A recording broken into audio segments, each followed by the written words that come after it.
Vote মিটতেই আতঙ্ক ময়নার বাগচায়। বৃহস্পতিবার রাতে ইভিএম নিয়ে বেরোনোর পরেই তৃণমূল পোলিং এজেন্ট সহ তৃণমূল কর্মীদের উপর মারধরের অভিযোগ। আক্রান্ত 10 জন তৃণমূল কর্মী, কাঠগড়ায় বিজেপি। ভোটের কাজ চলাকালীন সুন্দরভাবে ওরা আমাদের সঙ্গে সহযোগিতা করছিল। একসঙ্গে ওদের পোলিং এজেন্ট ছিল, বিজেপির পোলিং এজেন্ট ছিল, নির্দলের ছিল, আমাদের ছিল। একসঙ্গে চাপ খেলাম, মুড়ি খেলাম, সব খেলাম। খাওয়ার পরে ওরা আবার একে তাকে সব ফোন করে বলছে যে গুরুব্রত পাল যখন বেরোবে তখন ওকে দেখবে। আমার ভাইপো আমাকে গাড়িতে তুলছিল, পিছনে একজন ছিল যে আমি নিয়ে যাবে। তখন সেই মুহূর্তে ওরা পিছন থেকে এসে আমাকে একটা মাথায় ইট মারার চেষ্টা করেছিল। আমার এখানে মেরেছে, এই ঘাড়ে লেগেছে। আমি প্রচণ্ড জ্বালা যন্ত্রণা আমার অসহ্য। তারপরে সেই মুহূর্তে যখন আমাকে মারধর করে আমি কোনো রকমের ছিটকে বেরিয়ে চলে আসি। যারা আমাদের ছিল তারা যখন ছুটে এসে তাদেরকেও যথারীতি আমার নিজের স্ত্রী এবং আমার ভাই স্ত্রী এবং আরও অনেক ভোট কর্মীকে তারা আক্রান্ত করে।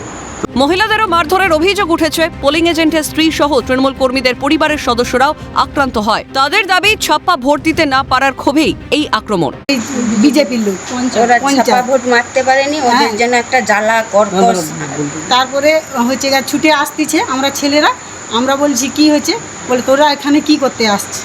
বিজেপির লোক বলছে। আমরা বলছি আমরা ছেলে আছে, আমরা আসছি না। কেন আসবি বলে পঞ্চায়েত সরাসরি আমানকার কানগুড়ে করে জুতো দিয়ে এমন দিচ্ছে, এই কানগুড়ি কান রিং টিং ছিঁড়ে পালিয়েছে।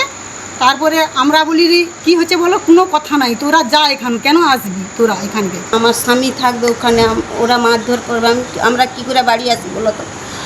সেইখানে আমরা ছিলাম।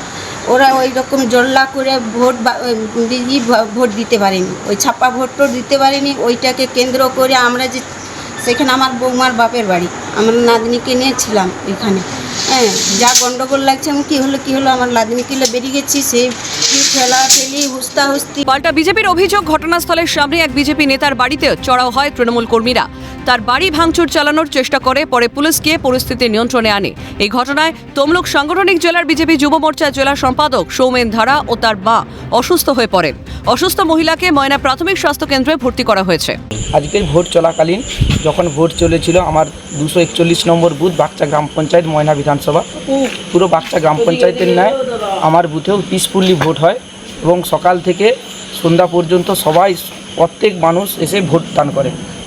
তখন কোনো সমস্যা নেই এবং ইভিএম সিল করার জন্য আমাদের অফিসাররা গেট বন্ধও করে দেয়, তখনও কোনো সমস্যা নেই।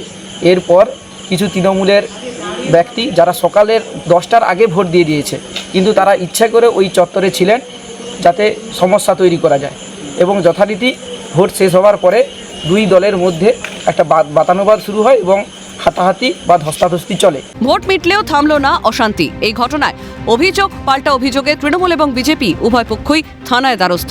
পূর্ব মেদিনীপুর থেকে জাহাঙ্গীর বাদশার রিপোর্ট, ক্যালকাটা নিউজ।